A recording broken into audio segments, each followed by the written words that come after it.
In today's episode, I sit down with Garrett, Erath, and Brad Scarberry, founders of Exodus Design Build. If you spent any time around the Gwinnett business community, you've probably heard of Exodus. The reputation isn't just about craftsmanship, it's about culture. The kind of culture you feel the second you walk into their office. There's a sense of calm, purpose, and intentionality, and it all stems from the two guys steering the ship. In this conversation, we go all the way back to where it started. Two college freshmen randomly joined as roommates at Truett-McConnel University, who built a lasting friendship that eventually led them to start a business together. It's a story full of laughs, detours, and faith, and it paints a picture of what real partnership looks like when it's built on trust. From there, we get into the story behind the name Exodus, how faith and calling shaped their vision from day one, and how that word has become the foundation for how they lead their team and serve their clients. We also talk about leadership, what it actually means to build a culture of trust and excellence, and how a book called Unreasonable Hospitality changed the way they think about service, teamwork, and experience in an industry not exactly known for it. And finally, we talk about what they're still building, not just in the company, but in themselves, the lessons they're still learning, and the parts of the story that are still being written. It's a conversation about faith, leadership, and building something that lasts, not just for the next project, but for the people and purpose that make it all worth doing. Let's get into it.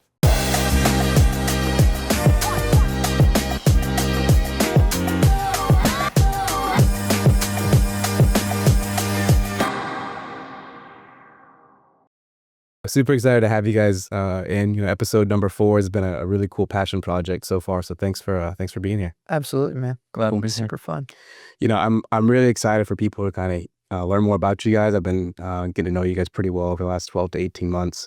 And as I was thinking about what I wanted to ask you guys first, something that came to mind is a question that I thought would elicit some intrigue, maybe some smiles, maybe a little drama, depending on how the answer goes. But in my personal life, it usually does, which is, how did you meet your spouse? I think in business world, right? How did you guys meet? How did you meet your founding partner? Tends to be a similar story. So we'll see who takes it first. Who takes the lead? You want to take this You one? want to start? Okay. We met in college at Truett-McConnell University. It was kind of like a accident that we got paired together. I probably didn't have any business going to school, and somehow got in by the skin of my teeth, and found out when I arrived for like move-in day. I didn't have a roommate, didn't know anybody. Found out when I arrived that I was going to be paired up with someone that liked The Office and was a business major. And that was like the two things that they said, yep, you guys, that'll be perfect. We'll put you guys in the room. And so then I met Garrett, and it couldn't have been more of a different like move-in experience. I brought a surfboard to North Georgia, which makes a ton of sense, right? Like just wanting to make the room feel better. And Garrett like had a lot of books and like pens and a calculator and like really prepared to learn. So that was our first day. You were prepared to ride the waves of life. I was. It was good. It was good. Yeah, it was very funny. I mean, could it be more polar opposite? Like, I'm very much so like lower end of my class in high school. You were valedictorian? No, not even close. You had to be top 2 in the class or something like that. No, definitely not. Okay, so just at college. What were you? Magnum cum laude? I don't know. Yeah, so I did okay. I did okay. Yeah, so it was a funny pairing from the beginning, but got ordained for sure. Unpack the surfboard for me a little bit more. Was there any thought? Was there any Was there any thought? Yeah, I think so I just moved from South Carolina. I moved around a ton. So it was like 3 different high schools, 3 different states my junior year, two different high schools, 2 different states my senior year. So I'd just come from South Carolina where it was all about surfing, and I'd picked it up there, and like that was a part of my identity. I think I was still wearing the puka shell necklace at that point, which was very cool. If anybody needs to reminder that, yeah, they're awesome. Sure. I'm gonna bring them back. So it was just like, well, this will definitely make me look cool with everybody, and I didn't realize how dumb it was until Garrett told me. That was that's the majority of our relationship, just me being dumb and then Garrett helping me. So. I've actually got a core memory story about the puka shell necklace. Oh, no way. So, if we can diverge for a second, which was that I had a baseball coach in high school he was very much a football coach that was coaching baseball, and he rode the players just like it was football, and I got thrown out stealing second once, and he he laid into me saying, maybe if you didn't have those dang pukas on your neck, you would have made it to second base a little bit faster. And I was like, oh, I just wanted to crawl in a hole. That's a great coaching. Like it really affected the slide and your speed. Everything. Everything. The aerodynamics. Absolutely. So true. Well, what about, so how was it a partnership that started to grow from the beginning, that you guys were like working on stuff together? How did the friendship grow from there? Yeah, I mean, the way Brad has described it is true and funny, but like we just did mesh well together early on. Like we got along well. I don't know why, but we did. I think what so much of it was Brad's humility. Like I had arrogance, and it was unchecked arrogance, and I didn't care. I remember, gosh, I look on this with such embarrassment, but there was one day like I was going to class and Brad was coming from class to the room. I just said like, hey man, if you could clean up the room, that'd be great. And went on to class. And it wasn't like your stuff's a mess and my stuff's clean. It was just like, the room doesn't look good, so if you can make it, then that'd be great. And Brad was like, okay, yeah, man. And I came back from my class, I don't know, an hour later, 2 hours later, and he had pulled like, it was spring cleaning. It looked like we were moving out. He pulled everything out of the room, like in the hall, and he had swept the room and like dusted everything. It was just, that depicted well when Brad wants to get along with somebody, like he's going to make it work. He's going to humble himself and make it happen. So we stayed very different. We're still different to this day, but not as different. So yeah, though we were so dramatically different, we got along really well from the start. I was looking for any excuse to get out of a math class right after that. So I didn't pass, but I didn't have to go. So It's a different spin on the dog ate my homework. that's right. That's right. Everybody in the room. You know how it is. Yeah, it's pretty funny. Would you say that humility has always been like a core, I guess, character trait of yours? Or Sheesh, I don't know. I don't think I'd say that. No, there's somebody with a lot of humility. So no, man, there was a lot. I had not had like great friendships to that point. Like maybe one or two I could look back on. And the transition of like high school is just like a whirlwind. Couldn't really get close to anybody. So I going into college was just like, all right, I'm gonna have friends. Like I'm just gonna make friends. And Garrett was my guy from day one. So it's just, all right, well, what do we need to do? This is gonna be fun. I'm gonna make it fun. Let's have fun together. So I think that was a big piece of it. And there was so much like Garrett came with his high school sweetheart on the path to marriage, like just seemed like he had things figured out, super smart, but ton of stuff going. And I'm like, okay, whatever I could do to just like pick up a little bit of whatever this guy is doing. Cause I don't have any, I brought a surfboard. That's why I got a surfboard. So other than that, I don't know what I have. So yeah, it was just a really cool, like, okay, I'm going to grow and this is going to be a lot. And I think that's we're not as dissimilar. It feels like the Lord's used Garrett so much to like grow me up or pull me up into some things. And, you know, maybe I brought some more fun to his world. So yeah, it's been a good thing. were you guys working together like, business-wise in school? Were you tinkering? Any sort of entrepreneurial stuff going on back in? Do you remember our first entrepreneurial I do. adventure? I Okay, do, this is a good story. Do you tell this story? I was, for some reason, volunteering at a local thrift store. Don't know why, but I was. It was like a nonprofit thing. Mm-hmm. It was probably some class that mandated it. And I called Brad the money guy. I think I had $8 and he had $40. So he was the money guy. Established that pretty quick. It was 5 times my wealth. And I said, hey, there's this headlight here that somebody donated at a thrift store. You should come buy it. I had recently had to buy headlights for my Mustang, and I knew how expensive just a replacement headlight could be. So I like pulled the model number and knew what car it was for. And he came and bought it for like maybe $20. Yeah, and nothing. We cleaned it up, polished it, and then spent time like creating a backdrop with a sheet. It was photographing this. it. I mean, very close to the set. setup you guys had. Yeah, you'll be able to do this soon. And we listed it on eBay. I want to say we paid $20 for it and sold it for $60.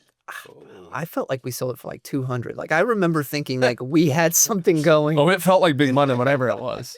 So it might have been multiple digits there. But yeah, that was like the first entrepreneurial thing. Yeah. But then after freshman year, Brad had a pretty cool job offer right away, so he did online school and then work like gosh, you were getting up at 4 a.m. or something and going to work all day, grunt labor, but it was a good position for him. So we only lived together for that 1 year, but then we stayed in touch the rest of the time and then really spun off like doing things together again after college. Yeah. Even in the dorm room though, so our dorm room in college was the room to go. We bought it's probably from the headlight money. We bought like 6 subwoofers, not even like normal sound system speakers, like all subwoofers. Went back to your folks' house, cut out like massive sheets of MDF, built a storage unit over our wardrobes, and built in subwoofers over. Like it was next level to where you could hear. We had campus police called on us a couple times. You could hear the music from outside. Because it was all bass, like it would just shake the old building that we were in. So that was like one of our first projects. That the building was cinder block with a masonry face on it, so solid walls. And you would hear it from the sidewalk. It's a really bad idea. This is back when Lecrae was big, and there was a song called "God Is Enough," and I had a guy text me from a lower floor, and he said, "It's like sweetest guy in the world," and he said, "Hey Brad," a country guy, "Hey Brad. Man, I love that song too, but you guys have got to quit playing it." It was a good experience. Yeah, we were all hours of the night kind of people too. Man. Yeah, I was gonna ask if you had to go to song for it to show off the subs. God is enough. Listen to it. Your Civic with a 12-inch subwoofer. It'll be nice. Yeah, that was pretty funny. Oh man. So room together freshman year, stayed in touch kind of throughout when you were at school. And then what did right after school look like? Were you guys separate jobs or working together? Almost. We weren't ever like trying to do the same thing and be in the same place, but it worked out pretty well that way. So coming to college, Brad's dad had a job at Foundation Technologies. And I needed a job at the end of college. And he was like, "Hey man, I'll connect you with the owner over there." So he did. So I interviewed with Mr. Frank. It was the only solid job opportunity finishing college. I didn't know how to look for jobs, so it was the one that I looked for. But it was solid.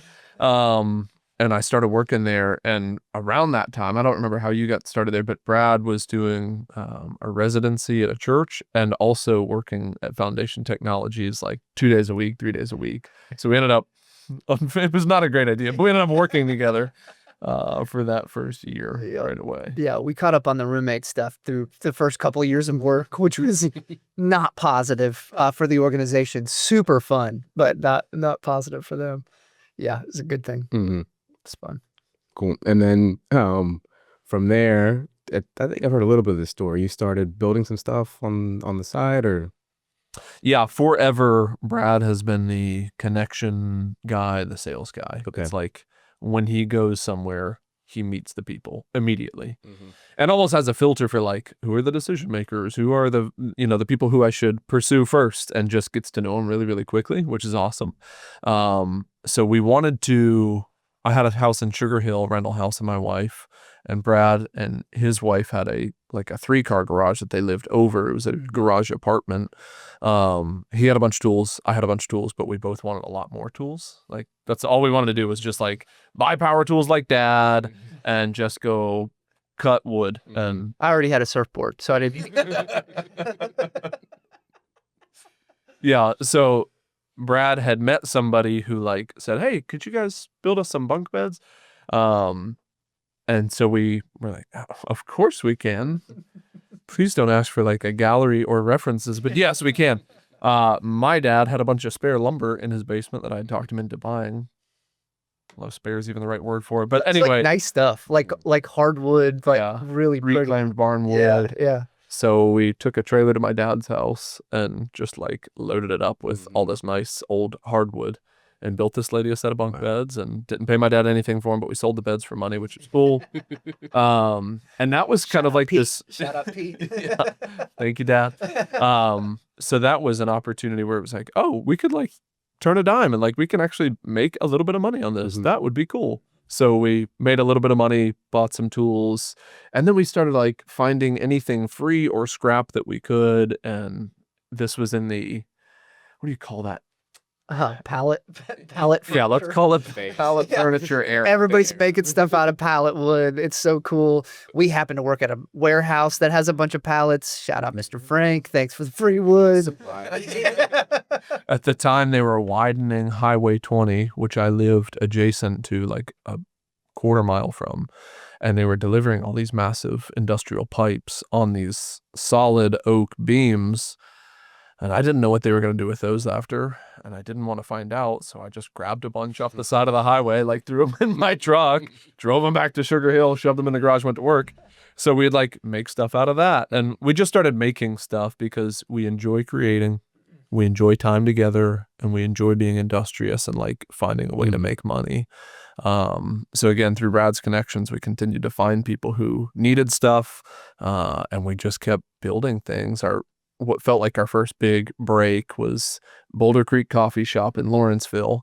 Brad met, I think he knew the owner and like the CFO and the manager, and they needed new tabletops. I'm like, well, yeah, we could totally build tabletops. So there's a neighborhood near me where somebody had demolished their fence and stacked it out at the street for the city of Sugar Hill to come remove on trash day. And I saved the trash people a load. So I filled the bed of my truck with a ton of old rotting fence wood.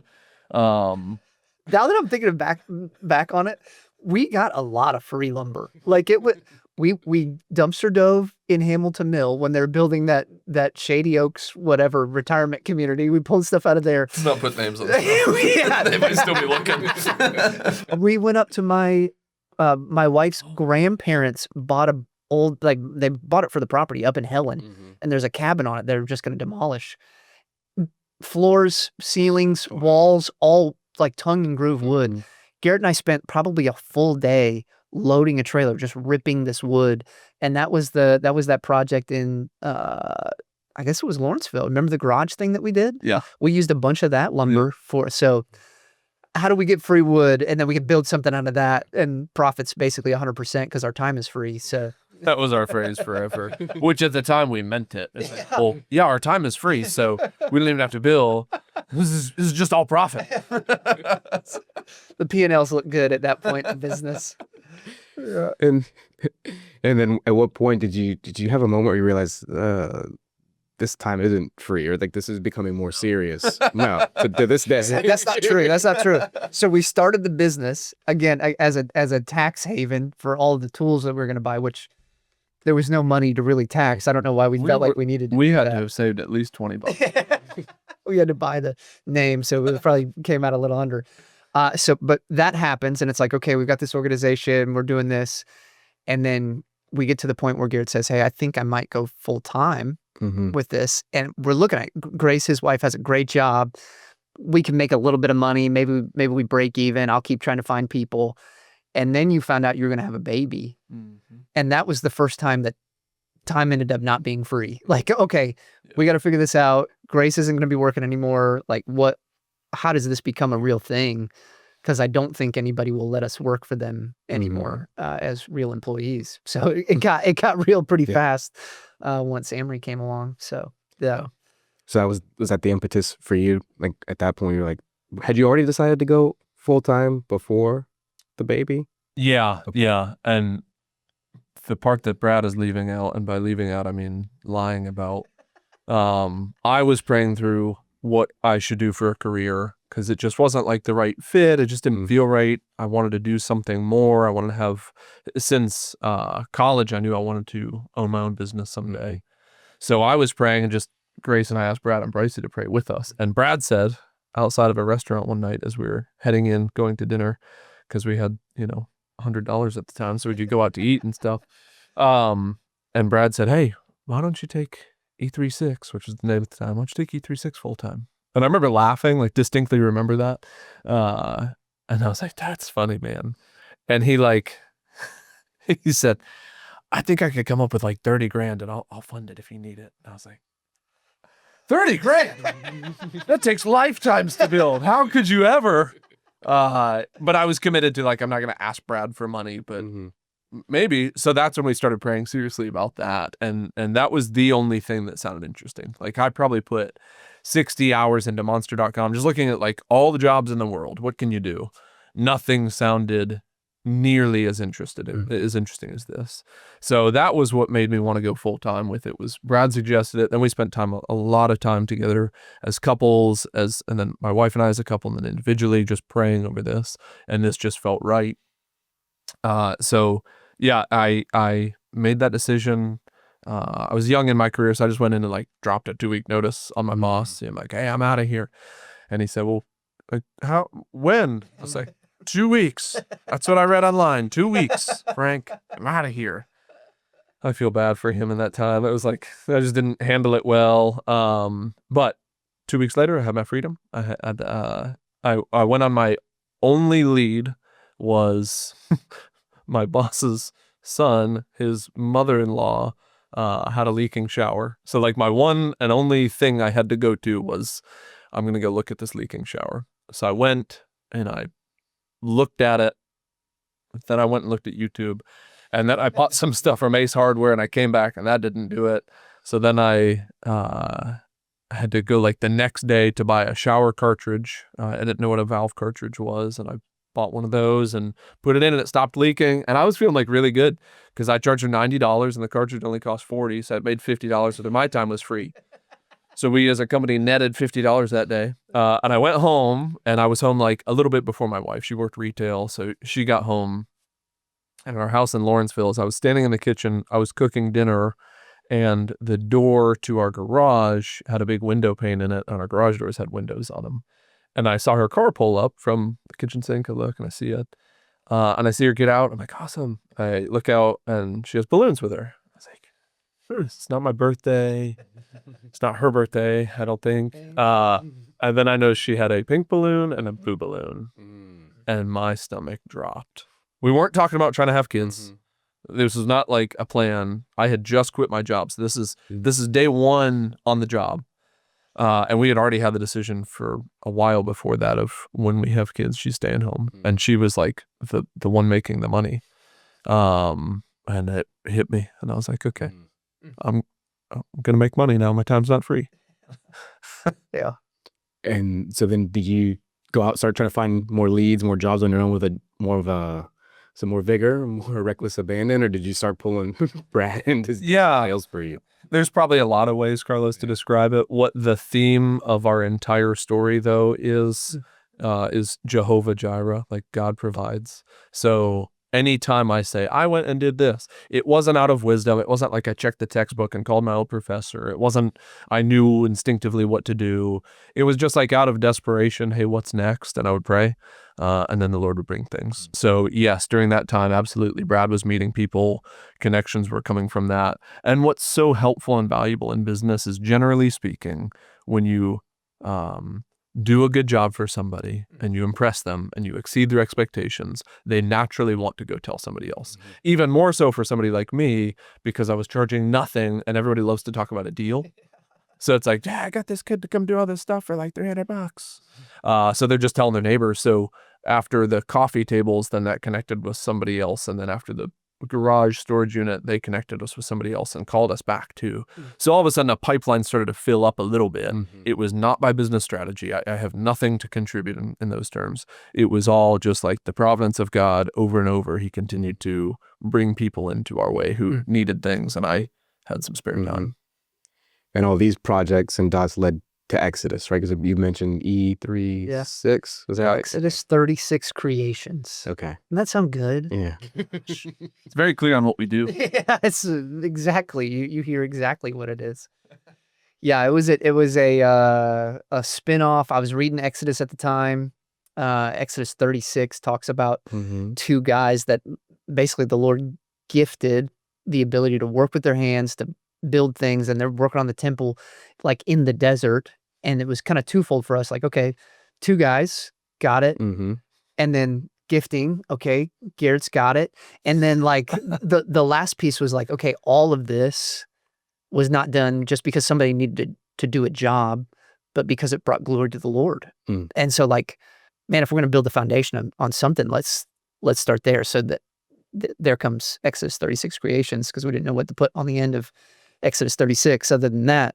And then a few years ago, two years ago, yeah, something like that. February. Yeah, this coming February will be 3 years. Okay. Yeah. We transitioned to Exodus Design Build, which obviously gives a lot more clarity to what we do, and kind of brings us into the industry that we want. But at that point, we did not have like a full-time designer, or when we made the decision to go design build, we did not have a full-time designer.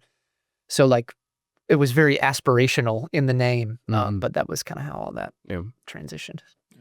What was, I think we might have just jumped past this a little bit. What was that moment like for you when you decided to go full-time into Exodus as well?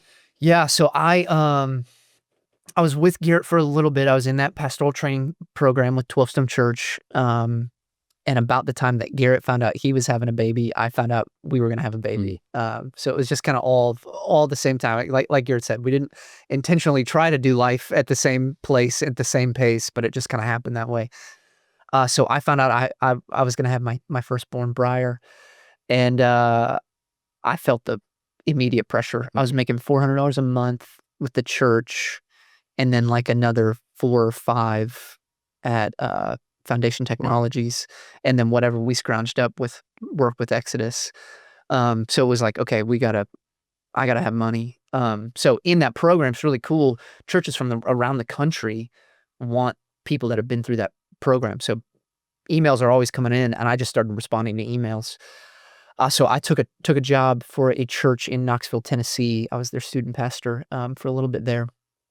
I found out I was going to have my next baby. So this is kind of flash forward to 2017. Garrett's been full-time at this point for 3 years inside of Exodus. We're different states. He's kind of doing his own thing. I'm in the church world. And then I come back to 12 Stone to take a job there, and do that for the next 4 years or so. And ministry for me, I knew I was supposed to do it. I knew the Lord was in us getting into that, Bryce and I getting into that. But it always felt like a t-shirt that was just a little too small, right? Like I could probably wear a small, but I'm a medium, maybe medium large on my best days. The small is just like uncomfortable. You know, your shoulders are always just trying to adjust. That was ministry. Like there was things I was good at. There's things I was super bad at. But all of the training that went into that, I think the Lord used for the next step. So end of 2020, COVID has just happened. Things are changing a ton in the church. The business has grown significantly. Garrett grew it to about $1 million at that point, which was a year, which was super cool. And I could just kind of start thinking like, what else would I do? Bryce and I are praying. I remember I would write, I had chalk in my garage. I just read the book Circle Maker, and I would just write things on my garage, and then I would circle them, and I would sit in my garage and I'd walk around them and I'd pray. I was praying for a couple things. We're going to have another baby. So a lot of kids in this story. So I was praying for that because I didn't know how I was going to pay for it. Our car had just gotten totaled. I didn't know how I was going to pay for that. And I felt like there was a transition coming in work for me. And so I'm just walking around these 3 big circles of like, God, what do you want? Where do we go from here? And I remember telling Bryce, I said, the only thing I've ever been excited about outside of church is Exodus, doing stuff with Garrett. And so I reached out. I said, hey man, I think I'm going to do something else. You got anything going over there? Could you use a sales guy? I don't even know if I could do it. I think your initial answer was like, no, don't talk to me or something like that. But it was like a big transition for both of us. It was like, okay, well, let's sit down. Let's talk about this. And initially it felt like, okay, but probably not the right time, probably not a good thing. And then, back to Garrett's comment earlier, like the Lord just continued to provide. And I think at that exact point, it was one of your rocks to go hire a salesperson. Yep. Just pretty crazy, the timing of all of that, because it would have been way too soon any earlier than that. And for God already to be moving the organization in that direction was really cool. So I don't know if you've ever even heard your side of the story. So you come out of a quarterly, you say, let's go hire a salesman. What did you do from there? What did you? Yeah, again, not a big I know the textbook answer kind of guy. So I didn't have a whole lot of clarity on it. It was just going to be just go talk to people. Go ask anybody I knew. Who do you know? I don't think I had made a first call yet when you reached out though. So it was that became step number one was actually a lot of the time, with God providing, a lot of the time it's just well, I guess I'll just go wait on God to just do it for me. Not what, the book of Joshua would teach on how to wait on the Lord. But yeah, it was okay, I'll just see what comes of this. And then you called. That's crazy. Yeah. That's crazy. Mm-hmm. It's very obvious that faith is front and center, right? For you guys in your personal lives and in business. How has that been in terms of building a company, right? And bringing other people on and building a culture? How has that, I guess, manifested for you guys? It's a good question. I think one question that Christian business owners have to ask is faith going to be this mandated expectation in which nobody can work here unless they share my faith? Or am I just going to have really clear rules of engagement, clear culture, and faith is going to establish those rules? And then if somebody can fit within that framework, great, come experience my faith. And that's more so the route that we took was hey, we're not going to say if you don't know the Lord and you haven't, you weren't raised Baptist or whatever, you can't work here. We more just said, let's go find the right people and then we'll find out what they're going to do here. Yeah, I think we've all seen the trucks rolling around with the fish on the back. Mm-hmm. And there's this oh, okay, well, that's a Christian business. And from the start, it was nah, we're not going to take that route. Because too often you see that. And this is, disappointing either in the faith side or the business side or however you want to look at it. Too often you see that fish or you see the tagline of working unto the Lord and all these things, but then it's kind of shisty, like a little, okay, you're going to use faith to take advantage or you're going to manipulate some things. And so it's never been this okay, let's, outside of the name being in the book of in the Bible, there's no big banner over things. Not that we're embarrassed of it or that we're trying to hide it. It's just that we're not going to lead with that. Yeah, we're a business. Mm-hmm. And because of the values that have been instilled in us, you're going to see the gospel through it, whether I put the fish on the back of the truck or not. That it's not a business decision. This is a life. This is a value type kind of conversation that has to carry through it's going to impact how I coach my son's 9U football team. It's going to impact how I interact with the lady at the store. It's going to impact how I interact with people I don't know at golf. It's going to impact my business. And that's what faith should be. And I think so often you'll see, not even to throw shade, but for all of us, for me, I'll put this banner of Jesus over it and hope that covers me. Well, it's not that. It's not this extra box I can put into my life and say, okay, I got my Jesus box and my business box and here's my kids. And no, this is the box that all of it sits in. I've said yes, I've died to myself. This is faith. This is my life. This is what my life is about. And on top of that, I'm going to lead a business. I'm going to lead a wife. I'm going to lead 4 kids, and I'm going to engage with a community. And from there, that's where you lead. So it's almost an overflow of decisions that we made years ago. And both of us, this was something that we didn't even talk about in college, felt a call to mission and ministry. And I think because of our context, especially inside of a Christian school, you just think, okay, I'm going to go be a pastor. I'm going to go overseas. I'm going to do missions work.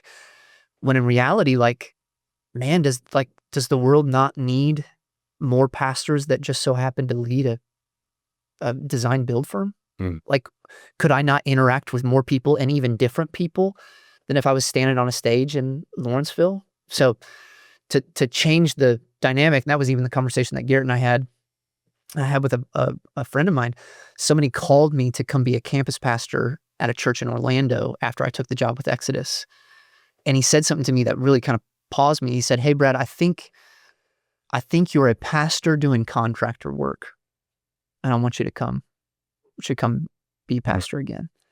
And I said, gosh, man, thanks for thinking of me. Let me pray about it. I don't know. And I called him back 2 weeks later and I said, Dustin, you're right, man. I'm a pastor doing contracting work, and doesn't the contracting world need more pastors in it? And it was just like a settling in me of like, yeah, the calling hasn't changed. Mission hasn't changed. I am still a pastor. I'm just pastoring new people. Yeah. It's just a different context. So to that end, I think that's how we try to approach it, and definitely not been perfect at it, but I mean, it makes sense. I've seen it firsthand, right? You guys, and I want you guys to talk a little bit about development days and what you guys do there too. But that's how I got to know you guys best was through those days. And again, not a place where you guys lead with faith, or that's the message, but right. it just kind of shines through sometimes in what you guys do. And that was something that called, you and I interacted in that way, right? In a way that probably would have never happened had you been, pastoring in the more traditional sense. So I've been very grateful for that and the time that you've given to me, and because I know you guys have got busy schedules. Yeah, man. No, Development Day has been a really cool vehicle for us. It's been candidly been really good on the business side. I think to date we've done $1.5 million of projects through Development Day, which is super cool. I don't think you've ever heard us, and actually we've gotten some feedback of like, hey, you guys should talk more about what you do, because every single week I stand up and it's like, hey, Brad Scarberry, Exodus Design Build. All right, here we go. Let's jump into this. Nobody really knows what we do there, because we're not trying to lead with that, not trying to necessarily lead with faith, but just kind of an overflow. So that idea, we went to an event called Virtue Voices Now. It was Boost Leadership when Garrett and I went to it. Chris Carneal, who I got to sit down with recently, super cool leader, leads Boost or Booster. They raise money for schools, like just a really, really cool organization. And they put on this event, I think it's 3 times in the spring, 3 times in the fall. And they just open up their doors, feed everybody breakfast, and then heavy hitters. Like I think the day that we were there, the old marketing guy for Chick-fil-A was talking about his book. It was just like, gosh, this is so cool. 200, 300, 400 people in this room, and they do this tour, and they've got a library. It's just like, yeah, go in the library, take whatever book you want. It's just, both of us are just looking at each other like, gosh, man, like this is insane. So we walk out, we're standing in the parking lot, and this is kind of naive, like faith or maybe pride. I don't know what it is. This maybe answers some of your question from before. I look at Garrett and I said, hey, we could do that. We could do that. I could find some people. We'll put it together. And it was months after that it actually started. But we kind of brought some people in and just said, hey, when an individual decides to get better, everyone around them gets better. Like my kids benefit because of my time with Garrett. Garrett's made me better. I got better. And now my family it experiences better because of that. Isn't that cool? Mm-hmm. That's a great thing. That happens across the board. So when a teacher gets better, when a parent gets better, when a husband, when a wife, when a business leader, when a manager, like anybody decides, okay, I'm going to go get a little bit better. And it's not like 50% better or 75%, just 1%. I forget our guy from Atomic Habits. I forget what his name is, but he says, you'll be surprised the difference that comes from decisions that you make to get 1% better. And I'm butchering the quote, but he says over the amount of time that spans a lifetime, those 1% movements go from the life that you're living right now to the life that you've always wanted. And that's like all of life. Mm-hmm. That's what I want my kids to hear. So for that group, we've got 60, 70, 80 people in a room every week. And I make that same pitch. Hey, today is about you getting better, 1% better for the people you're around. And then it's about you taking it to someone else. Like if it dies with you here in this room, all of this was lost because it's not just about you, but about the people around you. And to have emails that come in, just this last one, I had an email from a lady and she said, hey, I just wanted you to know, I took that to a friend who was feeling discouraged, and man, I just started to share some of those thoughts, and gosh, she's feeling encouraged. I'm feeling encouraged that I got to encourage someone else, and on it goes. Like you see the power of just like one positive thought in one step of a positive direction. Like it impacts lives. So I'm super proud of it. Really cool for this next year. I think we're going to go 4 times a year. Try to expand the room. So maybe we get up to Chris Carneal level and we got a couple hundred people in a room, but like really be intentional on those days and topics. So I'm excited for it. Me too. It's been something I try not to miss, every month. And it's one of those, every time that I leave y'all's office, I feel like I have something that I can take to improve my life or my, whether it's personal or business or something that's actionable, right? I think, you guys talk about that you don't want it to be a waste of time or, and for me, it's always valuable every single time, without a doubt. And I don't always know what I'm going to get. But I know that I'm going to walk out with something that's helpful. So I appreciate that you guys doing that and let me be a part of it when I've had the time. Yeah, appreciate that, bro. Yeah, it's been interesting to hear people come into it. It's a little jarring, like the first time that you walk in, because you're thinking networking or you're thinking business. It's just so different, like almost awkward. Like, are we going to have this conversation, right? Like, are we going to talk about this right now? Like, yeah, if you want to. Don't have to, but yeah, it's been a lot of fun. Yeah. One of the adjacent things that you guys did this past year was the Unreasonable Hospitality book club thing. And that's something that I really enjoyed.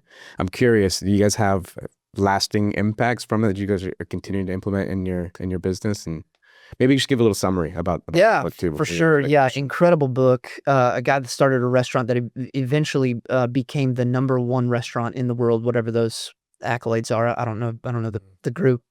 But it sparked. We were talking about some things inside of our business, and I was on a vacation, and I'm driving back. I've got 4 kids, so I use the AirPods and let my wife deal with whatever's going on in the back, right? So I'm AirPods. I'm listening to a book. I'm kind of locked in, and we're driving back, and I see a limousine, which is not something that you always see, right? So I'm pointing it out to my kids, like, "Hey, look at it! Look at it. How cool is that? Whatever." And as I'm looking at it, we're talking about it. I see how dirty the limo is. Like, just looks like somebody ran it through a redneck took it through a mud hole or something. Like, I don't know what happened. It wasn't a small town, so very possible, but it looked bad. And in my mind, again, I'm AirPods in, so I'm pretty locked in my brain right now.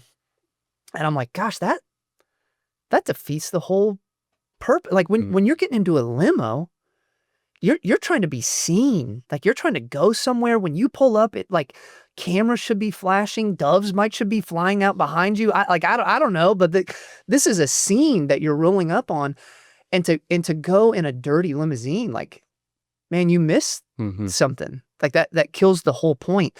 And it got me thinking about our business. Like, we're positioning and trying to set ourselves as this luxury experience that more times than not, the processes that we had in our business felt like a dirty limousine. Like, you paid the money, you did the work, you booked the thing, and you're riding in the limo, but it's trashed. It's not the experience you wanted. And so out of that, epiphany, if you will, of okay, guys, I think we're a dirty limo. Like, we're driving around and we're selling this vision of a beautiful thing, and we're missing it. And out of that kind of conversation came that book. Actually, Ressie Ely, who was on our team, brought it up. She said, "Man, I think we should read this book." It has incredible thoughts on how to go above and beyond. And he talks about this some in the book, but he says, service is black and white, and hospitality is in color. So this difference of how you interact with people. So for them, how the plate is set, and how the table looks when you walk in, and what's the ambiance, what's the lighting, is there music, is it too loud, and thinking about all of that really is this heart of, man, I'm gonna be hospitable to people. And so we brought that in. It's impacted my life a lot. And how can I just go out of my way to be unreasonably hospitable to people that I'm around? And that's leaked into Development Day. Hopefully that came through some other organizations through that book, but just this idea of, man, there's almost a calling to take care of people in a level that they don't expect, they're not prepared for, but it sets us apart from everything else. So much of how we're building stuff and have been building stuff is around that. What would you say about that? Yeah, in terms of how we experience that, or how our cluster experience that. Sure. Yeah. So we do home renovations, and with that, there's so many levels of contractors, and honestly, we've lived a lot of those levels.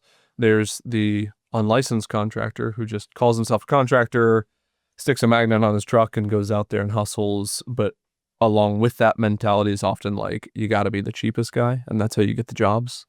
But to be the cheapest guy, you got to do a lot of things that are not ideal for your client.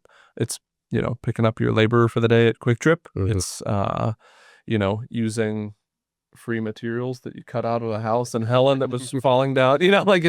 There's all these things that you can do to cut costs, but cutting costs is often cutting corners, and you cut the corners to get the client, and then the client looks at, call it 3 bids for the bathroom remodel. Well, I don't know any of these 3 guys. I don't see any difference in any of their websites. This one's the cheapest. I'll use that.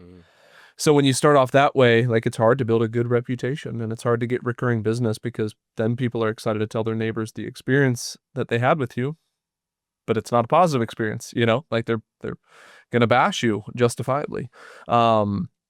So we took a very different approach as we grew and had the ability to let's serve our clients really well. Let's try to be the best at what we do. And it's not to say, Carlos, that we don't have unhappy customers. It's not to say that we've not gone over budget on a job or over time on a job. We're not perfect, but we certainly know what to aspire to, and we're aiming at that constantly.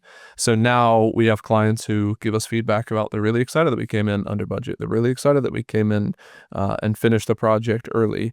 The space was better than they dreamed of it being. The communication was exceeding their expectations. Those are the kind of things that they don't necessarily take that much more money or time, but they do take that much more intentionality. Can you think of an example where something that you guys did because you had that book in the back of your mind, or the lessons from it that you probably wouldn't have done otherwise?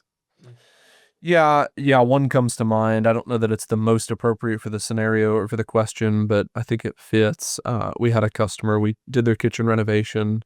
We decided to bring in the customer after they had already worked with an outside design firm, which is not our primary, but we'll occasionally do it if it's the right person. And they gave us a selection sheet of here's what we want the kitchen to look like. Here's the products that we want to use. Everything went really, really well until after the countertops were installed. And the homeowner said, hey, this island, which her perimeter countertops are one style, the island was separate. It's a neat style. She said, this is not the island I picked out. And we said, it's what we were told to get. And she said, this isn't it. So we opened up underneath the cabinet, looked up, took a picture of the label on the bottom of the countertop. We pulled the sample that her designer had, worked with her on. Well, in the end, the customer had made a decision with another designer on a very, very small square piece. And then when you get a 10, 12 foot long by 6 foot wide slab of stone, and all you saw was a postage stamp of it before, sometimes they look different. Yeah. And it was a tough scenario because business would say, hey, your problem. You picked it. We bought that. We fabricated what you said to fabricate. We put it in. Sorry, you don't like it. You can do that. And we talk about it all the time on there's a difference between what you can legally do and what you ought to do in business. Legally is not going to get you anywhere except court a lot and lose all your money and burn your reputation. So in that scenario, we had to decide, okay, that's not going to go well. That's not going to help us win this. And then at the end of the day, we might have a few more dollars in our account, but it's not going to serve us well long term. Yeah. So what we did was we took that, I don't know, $6,000 or $8,000 or $10,000 slab of stone and threw it in the dumpster, and brought our design team in and brought our samples in and let her choose a new stone. And we had her look at the full size slab, and she liked it.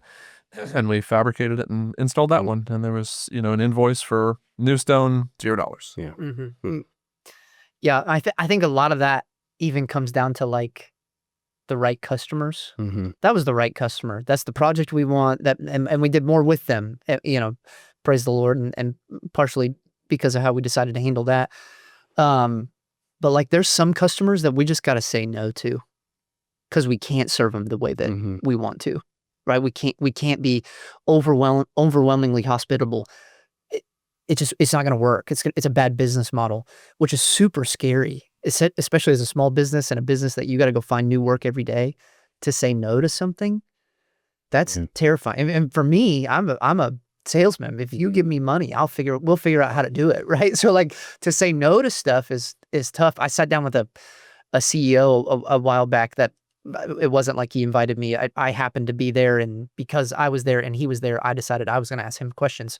So I'm sure he didn't want to talk to me, but I made him. So we're sitting there, and he's like, massive organization, big money. I want to say he's like the 14th highest paid CEO in the country. Like money that I don't understand. Like, hey, I've got 6 houses. I got a pool behind all of them. I've never been in a single one of the pools. Like that kind of money. So he's telling me a story about his mom. He said, I wanted to go buy a car for my mom. I was going to buy her Mercedes. We're going to buy a new one. And she had kind of had what she wanted to drive and picked out and whatever, but she wanted to go see it. He's like, okay, fine. We'll go to the dealership. So he goes to the dealership and he said, Brad, do you know how long they kept me there? I said, how long? He said, 4 hours. He said, do you have any idea how much my 4 hours is worth? I said, no, sir, I don't. I can't finish it. My time is free. How much is yours? And so we're talking about it. And he said, Brad, I didn't care if that Mercedes cost 70, 80, 90. Give me every package. Give me every warranty. Give all of it to deliver it. Do the free setup. Do all of that. I don't care. Just don't make me sit in the dealership for 4 hours.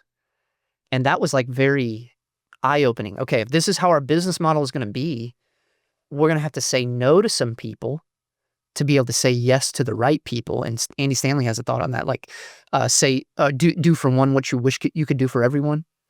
Man, we can't be overwhelmingly hospitable to everyone. But for the right people, in the right scenario, with the right set of values, man, we're the best contractor on the face of the planet. Not because we're great at everything we do, but because everything's lining up. So how do we make sure that their values align with our values, that what they care about aligns with what we're good at? And if those things all align, man, this is going to be a really, really great deal. So back to your question, like we've had to adjust how we've operated, but we also had to adjust what we say yes to, because you know this just as well as we do. Like the wrong client can be detrimental to your reputation. And you burn that, you only get so many chances with that before you're labeled. So that's been challenging and scary and hard. But like, I think what every great business has to go through. I'm not sure. Everybody I've asked has said that they've had to go through some level of that, but no doubt still feels challenging. So I was laughing a little bit during your telling of the story about the countertop because you had this moment where there was some heartache when you're like, we had to throw out that countertop, and I just couldn't get the thought out of my head of a little Brad and Garrett out there going and be like, whoa, what the we just found. No, it's at Garrett's house. It's at Garrett's house. Don't worry about it. Yeah. I was a little surprised at first. He threw it out, man. Garrett has a barn, and it's the boneyard of all old jobs. If there's anything to keep, so we've kept that part of us. We're still holding on. I'm glad to hear that. I'm glad. Yeah. Is there a project that you guys have had in the past, maybe they just didn't go well at all, but ended up being a blessing in disguise afterwards? Yeah, pretty much. And I guess maybe how long? How long in between the like, this was really bad to like, okay, now I see it. Whether that was like a month, a year, 2 years. I mean, Yeah, the first one that went bad was 10 years ago. She still owes me $7,266. I have her address, and I can't do anything with that. It was a project that I thought I was doing everything just right on. She expressed how happy she was until it came time to pay the final bill, and then all of a sudden she had a really long list of impossible demands. And at some point I realized, like, okay, I could undo this whole project and redo this whole project, and it still won't be right in her eyes. I've got to just walk away. That was really, really painful. But in those scenarios and scenarios like that, I mean, they can come up in small blessings, like it's now just a clause in a contract, you know? So when you make a mistake on a $20,000 project, but it makes you do the right back-end legal work that helps you when you do the $1 million project, that's a blessing.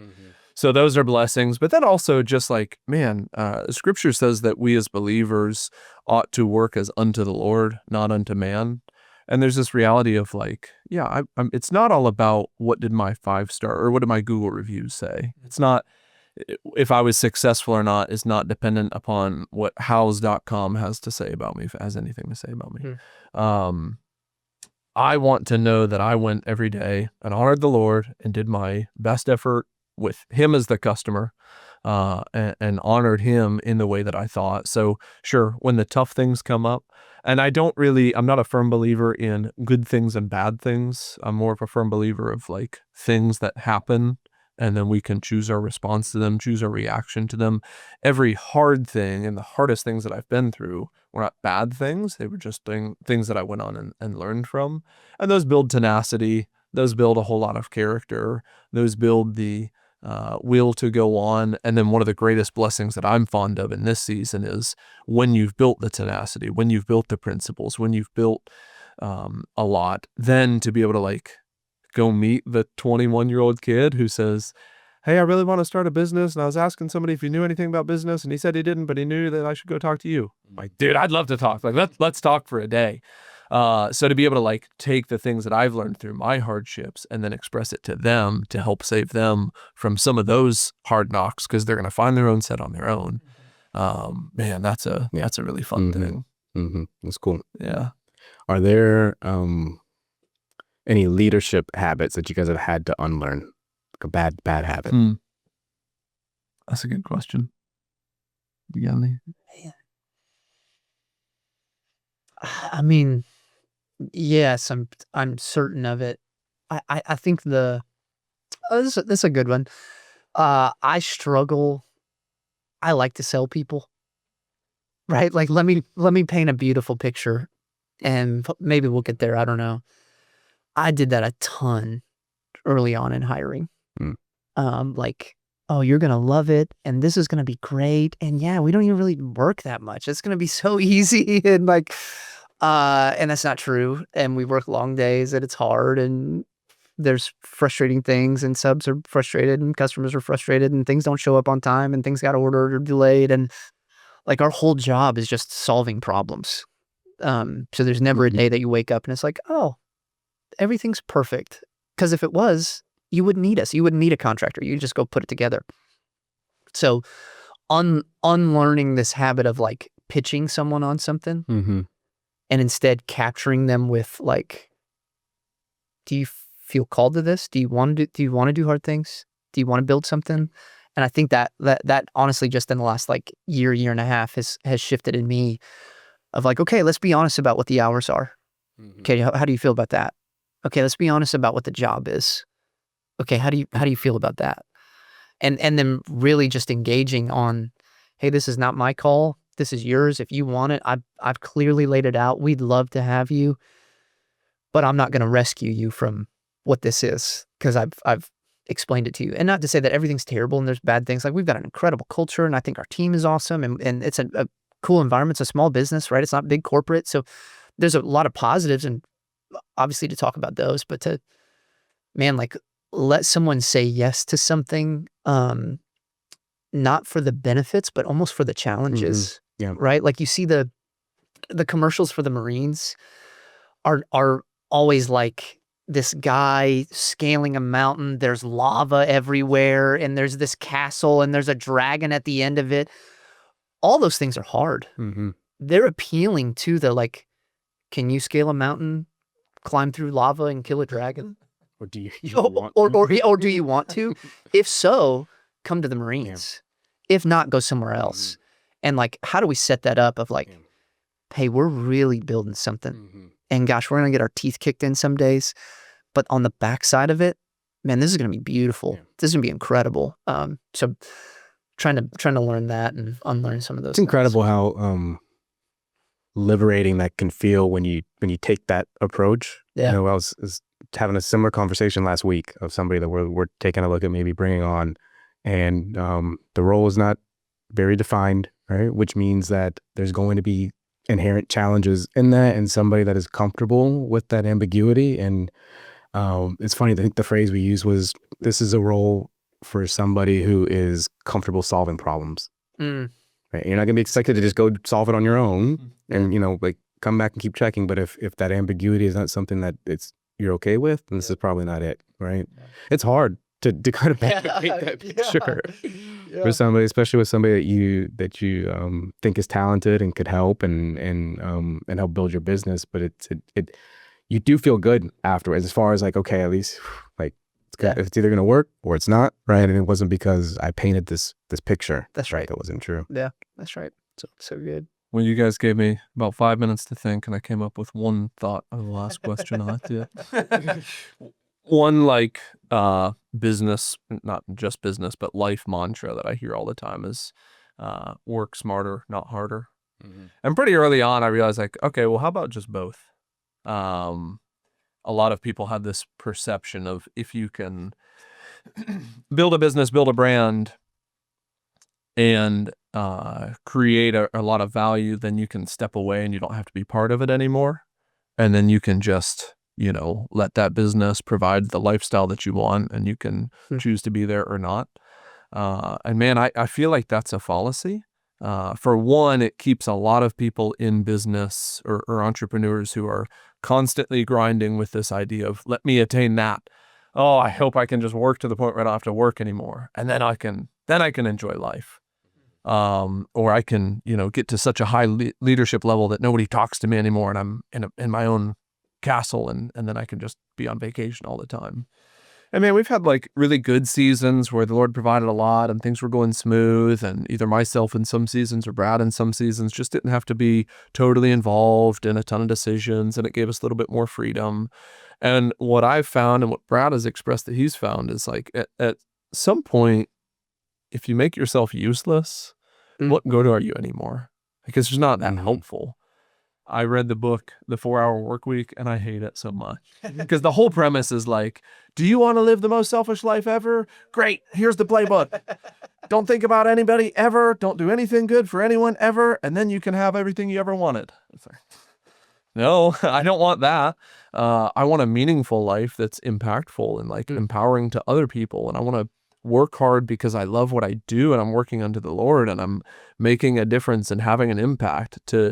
To just like go sit on the beach all day, that's pretty fun for about 4 days. And then everything thereafter, it's like, now what do I do? What can I build next? And then it's like, let me just dig the deepest hole and put my kids in it and let them have a lot of fun, and then we'll build the biggest cat. And then it's like, okay, I'm bored.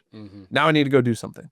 So that's one thought of like business logic, is scale a business to the point where you don't have to be in it anymore. And man, I think that's a complete waste. It's a waste of skills. It's like often using other people. It doesn't allow you to go on and create true value. I think if you can work yourself out of a job, that's a good thing, but then you have to find a new job. And then your job is influence people. Then your job is like give other people opportunities and help create something new from them. Yeah, that's cool. Tim Ferriss is the guy that wrote the 4-Hour Workweek, right? And I listened to Tim's a great guy, I'm sure. There he is. Love everything there he is. And he does a really successful podcast. I probably listen to about 3 or 4 of them a year, kind of here or there. It's not the main one that I listen to. But one of the last ones I was listening to, he had on, I think it was somebody who's like a child psychologist or somebody that talks about like there's parenting something in the title that caught my attention, right? And I didn't realize he has no children. And so he was kind of talking, I don't have children, but I thought this was an interesting topic and I want to have people on. And you could almost kind of just hear his perspective changing. And I wonder, like, you said this about being selfish, right? And I wonder if he rewrote that book, if it'd be different, or, that time kind of changes the way you feel about things sometimes, right? And earlier too, you guys were talking about finding out your wives were pregnant and then going out and needing to get a job, right? And I used to think, I need to make a certain amount of money or this or that before I could have children. And the reality is, and I think you guys have already seen this, when that happens to you, your perspective changes and you go find a way. Yeah, that's right. It's so fascinating to me, those kinds of stories. Yep. So good. What, could you guys share something that you might have learned from each other that maybe was unexpected? Gosh, a lot. Again, and how different we are. And this might not like directly answer it, but as a broad sweeping statement, I feel, and maybe this is overreaching, I feel like I tether Brad to the ground, like tether him to reality a little bit. But Brad helps put wind in my sails and helps me to dream a little bit more. So generally, the way things work for us is Brad comes up with a great new idea. He's pumped about it, and he comes and pitches it to me. Sounds like the worst idea I've ever heard. I hate it. Can you imagine how much that's going to cost? I say no. And then he asks again, and we talk about it some more. And then at some point, I start to like bring up the pros and cons. We talk through it a little bit more, and then we do the idea. This is the general flow of how it works. But along the way, there's some modifications, and there's like, okay, this is a balloon idea up there, but how do we actually like put legs to it? If this is going to cause problems, how do we safeguard? How do we protect ourselves and others? How do we make this a wise decision? And what's cool about that is I think that I would have the tendency to stay the same person in terms of like literature. It's a flat character, somebody who just kind of stays the same. They don't develop a whole lot. They don't change a whole lot. I think I would be a pretty flat character if it weren't for Brad. My tendency would be, I've got a certain amount of money that I need to make to get through life and just, kind of get by. Mm-hmm. And if I can do that, then I'll be okay. And that was my mentality for a long time. The stuff that Brad has wanted to do usually requires more money, more time, more people. And it's these lofty ideas that it's like, okay, well, he wants it. It makes sense. It does sound kind of nice. I wouldn't mind living in that too. So let's figure out how to go make that happen. So that's one of the biggest things that I've learned from Brad is like, hey, go dream a little bit more. Like think about something bigger than you think you can actually accomplish. And then in like 2 years when you've accomplished it, then do it again and always be thinking on something further. It's cool. Yeah. Yeah. Garrett is the most consistent person I know. Flat. You're making it sound bad. I'm envious of it. Like I can just do this. I'm up and down and really high highs, but like really dark lows. And Garrett can just live right here. And I'll try to pull him into my darkness. Like you should be mad. You should be scared. Don't you? Aren't you? Validate how I'm feeling right now. And he'll just stay here. Sometimes that's super annoying. Because it's like, I mean, obviously I'm just seeing it. You're missing it. But there's a consistency to it that's like, okay, maybe this isn't the end of the world. Or maybe this isn't the greatest idea. And that is so helpful to me, specifically helpful to me in like my contentment. I don't think left on my own, I would be the most materialistic, worldly pursuit, like just go get what I think, not even that I want, but that I think makes other people think I'm good, which is just a ton of brokenness in me, and the Lord's reworking that and rewiring that. But like to be able to look over, right? Like most of our life, we're just kind of running right next to each other, and to look over and say, gosh, man, Garrett's just content. He can drive the same truck for 50 years. I could never. I got 10 minutes and I want something different. How do I get into that? And so to just be able to settle into, okay, yeah, do I not have a great life? Like, are these things not awesome? Like, are my kids not beautiful? Is my wife not wonderful? Do I not get to do things I love with people I love? Like, is this not incredible at 30 something? Like, what a blessing. And so much of that, mindset change in me has just been from me kind of looking across the way and saying, gosh, okay, let me be more like that. Mm-hmm. So, and there's 100 other things, a lot of spelling. Garrett's taught me the majority of my math. I skipped that math class to clean the room. So he's had to teach me a lot of that. Yeah, so much. What a blessing to have that every day, side by side. I had a moment like that last night. Melissa was putting the boys to bed, and sometimes we'll watch something on YouTube together, like a documentary. So I was kind of, just clicking through, waiting to find something. And there was a short 20, 30-minute documentary on the state of Cuba right now. And it was just way worse than I even thought that it was. And apparently it's gotten way worse since COVID happened. And my grandfather was from Cuba. So I just kind of felt, myself sitting in this moment of like, okay, like it could be much different, right? Like you talked about the truck, like I'm in a house and I want to get a new house and I want to be here and there, right? And I guess where I'm going with this is that I kind of went out of my way to get that gratitude in my life, and that it must be nice to have that side by side, day in, day out. Bro, it's so real, and we say to each other often, like just pause and say, who gets to do this? right? Like, do Mhm. you know anybody else that gets to do this? Yeah. All the problems, all the tough things, all the hard things, the scary days, like, even if it's just for right now, like, who gets to do this? And I think I talked about it in the last development day. Like, David is building the temple, and he pauses and he prays and he says, God, who am I and who are my people? And it wasn't even that, like, that we be blessed like this, or that we get all these things, that we have all this cool stuff. It was like that we be able to serve you in this way. Like, that we be able to serve the living God. Who am I and who are my people? And man, I've just been sitting in that, like, gosh, what a blessing. Who am I to raise 4 beautiful kids the way that I am, that are athletes and are smart and funny and cool to be around. Like, I want to be around. Like, who am I? And who am I to have the wife that I have that just is so kind and loving and teaches me how to be empathetic? And who am I to have a friend like this that mirrors so many values, but then is on the opposite side of my weaknesses that I can grow from? Like, just so much that is, the Lord goes out of his way to bless me. That's so good. Yeah. I want to close with asking you guys, but is there something that you're working on or building towards that you're not really sure how it's going to turn out, but that you're hopeful it's going to go well? And then maybe the next time you come back, we can pick back up from there. We could, but we haven't said it to anybody. So if we say it out loud, it might be a little real. Yeah, man, we have a very interesting vision for the next 10 years. I've got a mentor that says you should risk beyond recovery, but not beyond the Lord's covering. So, like, hey, if this fails, man, this is going to be detrimental, but it's not outside of what the Lord has.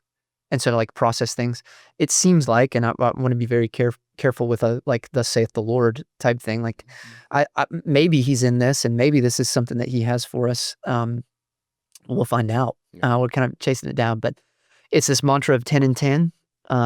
So we want to have 10 locations in the next 10 years. So we're building towards sustainability in the first branch right now. And the hope is in 2-3 years, we'd launch the first one in a different market.